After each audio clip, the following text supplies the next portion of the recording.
Hello YouTube, this is Wakia Lion, coming to you pre-record from his camper. When building the concepts of the virtues, the main goal was to focus on creating a template to help the individual discern the life-affirming from the life-denying individuals from society. In understanding the virtues, a person cannot only better understand what they mean in relation to them, using their own life experience as pieces of a puzzle that they can put together in a more self-realizing, healthy manner, but also to see how others around them may also be a serious source for why the individual cannot realize these virtues within themselves. After all, as the law of nature governed by Earth states, we are just as much a product of our environment as our environment is a product of us. This video will go over the vice of water, the opposition to wisdom, parasitism. The fundamental conception of parasitism is a simple line of logic. What does water look like when it is the opposite of itself, when it is inverted?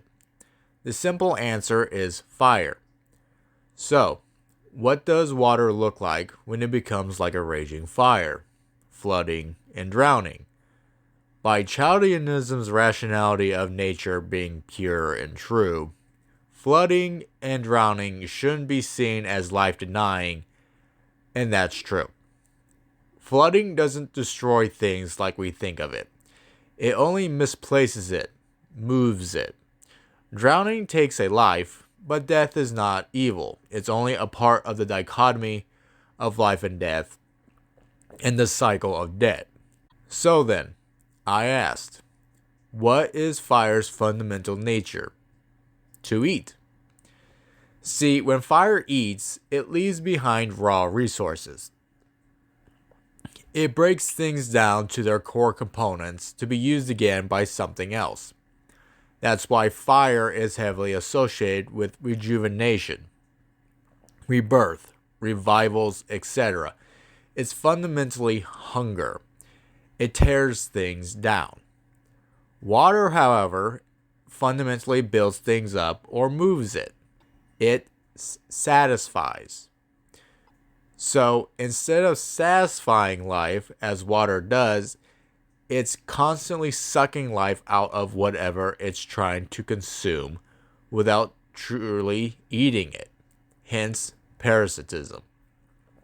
When applying astrological symbolism to this concept, it increases the depth, the understanding, so that we can better see how this looks in people's personalities. Using the pylon of water and the holy triad symbolism to express these ideas, I think is the most direct way for me to explore what parasitism actually is.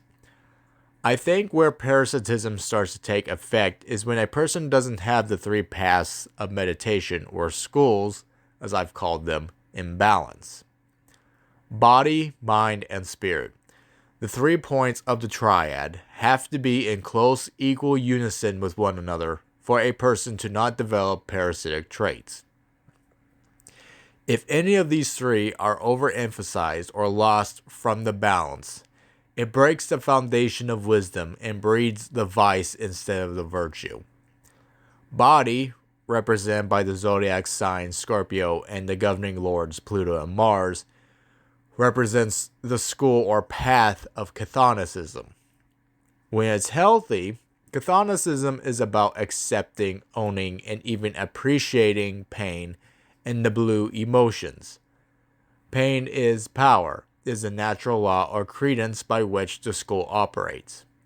It is by pain that the individual can, in effect, become indifferent to things that would otherwise disturb them, and through pain, can individuals gain a connection with one another that is far deeper and more real than what mere words could ever express. It's the language of wisdom, in other words. When someone is lacking in the body, they have no ability to connect with someone who is dealing with a hardship and even have a difficult time understanding the motives of others. This creates a person who has very low survival instincts, little ability to stand up for themselves, or has very little true emotional kinship with others, in effect, creating someone who is emotionally weak. These people also lack the respect for the actions of those who do react in what the weak view as wrong, an emotional act of vengeance or possessiveness. This is in part as to why these emotional actions are viewed as evil by the general public. Vengeance and possessiveness are natural emotions to have and are appropriate to have when you feel like you have been wronged or someone you care about is being wronged. The lack of understanding of where this comes from has a lot to do with why people who react in this way are treated like snakes. That being said, when brought to an extreme in pain, a person becomes uncaring and cruel, inflicting their pain on others. Instead of standing in their pain and feeling it as represented by purgation, the person instead throws it all on their victim or victims to deal with. It can be brought to the point that they wish to drag their victim or M's into their pit to be used as a channel for their own misery, hence abusive relationships, and where possessiveness gets its bad reputation from. Same with vengeance. Is from both sides having a complete lack of understanding of why the other is acting the way they are, not having that mutual understanding of pain that creates a severe build-up of debt and ultimately the decay of the unifying emotion of society, respect. Mind, represented by the sign Pisces and governed by lords Jupiter and Neptune, is manifested in the school or path of mysticism. Mysticism is the ability to express the blue emotions: depression, sadness, fear, pain. All emotions that mysticism processes through its myriad methods such as art, contemplation of self and the world around us, and psychedelic exploration using things such as meditation and or substances that invoke an escape. In the escape, hopefully, finding the answer sought after. When a person is lacking in the mind, they have no concept of the depth of the world around them or within themselves, being so emotionally dim-witted as to not have a depth that makes them understand their own dysfunctional nature, let alone the nature of others. At best, this is people who have no self-expressive flair, unable to express themselves in any healthy way such as poetry or painting, usually resorting to drinking or something self-destructive to compensate for their inability to express their emotions. At worst, this represents addicts in denial. People who have no concept of how much their actions are hurting themselves or the people around them, and they don't really care to know. They just want to keep escaping into their alternate reality. When they have too much mysticism, they become a part of it, and so become too vague, confusing, and frankly manipulative to understand. This is heavily seen in people who are into what is called the woo-woo talk, and are the people who directly inspired me to create Chaldeanism as an antidote for their nonsensical ramblings. The hippie speak, woo-woo, or emotional fishnets that these people are known to do or use are usually designed to drag you into the corrupted path of mysticism by entangling you in these confusing, contradictory things that, nonetheless, makes you feel emotionally attached. This is an attempt, I believe, on behalf of the parasite, to not have to feel wrong about what they believe in or what they are doing. This is represented by the sign Pisces' mode, mutability, which has the most flexibility of all the modes, and so struggles with concepts such as morality quite a bit. In either direction, a person loses the ability to understand the purpose to their life, either not being able to understand it or becoming too lost in their escape to see it. It also destroys a person's ability to communicate their emotions with others, effectively alienating themselves from others and causing a blandness and dullness to their character and to society as a whole. Purpose then becomes the need to lure people into the escape, much like sailors to sirens, and parasitize them to keep the escape and the denial alive. The spirit, envy, represented by Cancer and the moon, is the ability to reflect. Reflection is based on the relationship between the moon and the sun, absorbing the light of the sun and reflecting it back, but with a cooled temperament, the soft touch, as it is called. This is what is known as the path or school of lunar regality. The ability for you to emotionally respond to what someone else is projecting onto you in an appropriate manner that doesn't cause you to lose your sense of self-dignity.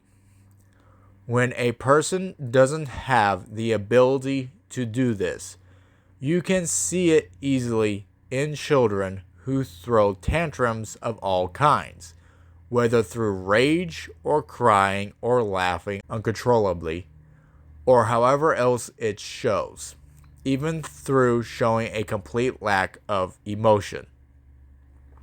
It's an emotional response that doesn't understand what or how to deal with the emotional environment they are being presented with. When a person has too much spirit, it's basically self-pitifulness, a need to be seen and heard by being showered with others' depressive emotions rather than elated emotions. Think of people who constantly complain about their life and you have a fairly good idea. Symbolically, this is represented by the solar eclipse, where the moon blocks out the sun, it now being the center of attention where it shouldn't be. Lunar regality is all about respecting your and others' solar pathos and becoming a support for it rather than trying to suppress it. Spiritual parasitism is all about emotionally manipulating a situation to pull the blue emotions from others so as to take advantage of their pity. This comes from a place of cowardice, not wanting to deal with the emotional discomforts of others or yourself, usually manifesting in a very infantile or smothering behavior. A good example is why most people get pets. It's not to raise them and to help them grow, it's to use them as emotional support tools, coddling and infantilizing their pets to control every part of their lives because they don't feel like they have control of theirs. To me, the worst manifestation of this is in lapdog breeds. Dogs so poorly bred that they are completely reliant on humans to take care of them. It's basically bred slavery. This fear of a lack of control, I believe, is the core concept of what turns envy bad, as expressed by the fact that the sun is the Lord that controls the solar system, whereas the moon is completely beholden to everything else but itself. As can probably be seen in the three inversions of mind, body, and spirit, parasitism is not only extremely destructive to the individual, but to society as a whole. After all, society is but a construct of many individuals put together, and just like a disease, when one of them is sick, it can quickly spread to infect all the other individual building blocks, and can get to a point of critical inversion where the inverse becomes the norm. This is where total societal apathy takes hold, and a complete and utter lack of emotional intelligence is not only the norm, but is actually viewed as a good. Emotions need to be controlled. They need to be suppressed. They are associated with weakness, etc. We've all heard this rhetoric before. It also needs to be stated that in order for the individual to not become parasitic, they have to have all three components of the holy triad in fairly equal unison. If a person has only two parts, it becomes a dichotomy of which side is going to have more control over the other. A tug of war, if you will, which is not a good mode of function for a dichotomy to be in. You'll see this in real life where a person will, say, drink themselves into a coma because they are in pain. Emotional in this case, but without reflection, they'll get up and do it again and again, regardless of the repercussions, until something breaks. Either they'll become a permanent drunk, if not worse, to never feel the pain again, or they'll become a very, very, very unpleasant person. And alcohol tends to give people the courage to do really unpleasant things. Usually, it's both. Regardless, no matter how much you feel that you need to help this person, even though you might need to because your emotions are compelling you to help them, and you may need the wisdom from the experience, you shouldn't be anywhere near them. If you're not in the same place as this person or this environment, you need to save the life you have been given in birth and leave. This is the case with any of the vices, as they are incapable of being quote-unquote fixed. Vices can't be fixed. They are simply a state of a natural being. If they can be fixed, it's only by the will of the individual gripped by the vice that can fix it, not you. Only they can come to terms with their relationship with the natural order and the guardian lords on their own. You cannot help them see what they refuse to see. Again, your life is sacred, a gift given by the lords above and their sacred one. If you feel you must brave the depths of the void to find what you need to leave, safeguard it from the forces of the inversion, and may God's light always be with you. Thank you, dear listener. If you like the video in my writing, I suggest checking out my library on Facebook through Google Cloud. My book, Warren, is a set of stories placed in the world of Warren and heavily influenced by many different ideas and beliefs that I hold in both high regard and close to my heart. Again, thank you for your time, and I look forward to lecturing you again in the next video. Bye.